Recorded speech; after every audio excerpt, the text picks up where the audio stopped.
आम्ही संकटात आणि तिकडे तुमच्या बंगल्याची डागडुजी. वा, अतिवृष्टी झाली, बेदम पाऊस आला, महापूर आला. आणि त्या महापुरातनी कुणाचं शेत वाहून गेलं, कुणाचं शेतातलं पीक वाहून गेलं, कुणाच्या घरात पाणी गेलं. आणि ज्याचं नाही गेलं त्याच्या पिकाची काय हानी झाली तेही इथं आहे. ही एवढी मोठी पराठी आहे, म्हणजे 5 फुटाच्या वर पराठी आहे. आणि हिला जर बोंड्या मोजल्या तर 10-15 आहे. ज्याला 150-100-150 बोंडी सहज राहिले पाहिजे. 100 तरी 70-80-100 तरी, पण नाही. कारण अतिवृष्टीच्या या वातावरणातनी कच्चा माल, पात्या, अशा जे पात्या ते थांबल्याच नाही. लाख प्रयत्न करूनसुद्धा, कारण रोजचा पाऊस, डे नाईट पाऊस, कधी फवारण्या करायच्या त्यातही केल्या तर त्याच्यावर पाऊस, त्याच्यामुळं व्यवस्थापन कमजोरच झालं. आणि नुकसान हे झालंच, खरडून जाण्याचंही झालं, ज्याचं वाहून गेलं त्याचंही झालं, आणि ज्याचं शेतातनी पीक उभं आहे हे पाहू शकतात त्याचंही झालं. सरकारने जरी 32,000 कोटीची मदत जाहीर केली असेल, पण वाटप मात्र चुंगा आहे. 8,000 कोटी टप्प्याटप्प्यानं आहेत. कारण का सरकारजवळ पैसा नाही आहे.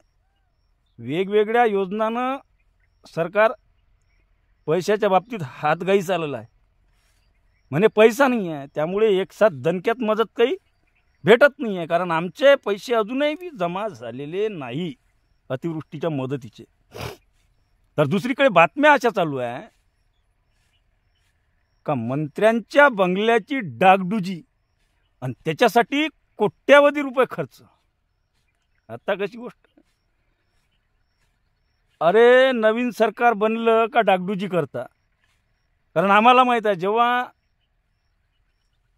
माननीय उद्धव ठाकरे मुख्यमंत्री झालते तेव्हासुद्धा डागडुजी झालती. नंतर आता जे उपमुख्यमंत्री आहे एकनाथराव शिंदे ते झालते मुख्यमंत्री, तेव्हाही डागडुजी झालती, आताही डागडुजी.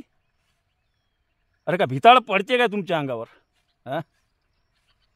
इकडे शेतकरी रोज मरतो आहे आणि तुमच्या बंगल्याची डागडुजी, त्याला पेंट पॉलिश, त्यातल्या वस्तूचं नूतनीकरण, कुणी बेट काय नवीन बनवतं, कुणी काय काय काय काय काय काय काय नाही. आणि ह्या बातम्या पाहून ना मंत्र्यांच्या बंगल्याच्या डागडुजीच्या असं वाटतं हे सरकार आपलं होय का नोय, हे आपल्यासाठी आहे का नाही आहे. तसं काही आपल्यासाठी आहे अशी काही शाश्वतीच याले म्हणून मानत नाही. अरे किती तुम्ही शेतकऱ्याचा अंत पाहणार आहे अजून. एक निर्णय तुम्हाला थळाचा घेणं होत नाही. आज किती दिवस झाले मदत जाहीर होऊन, आणि आमच्यापर्यंत मदतही पोचली नाही.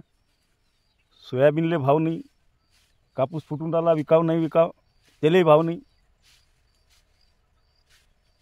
कमाल आहे राव यांची.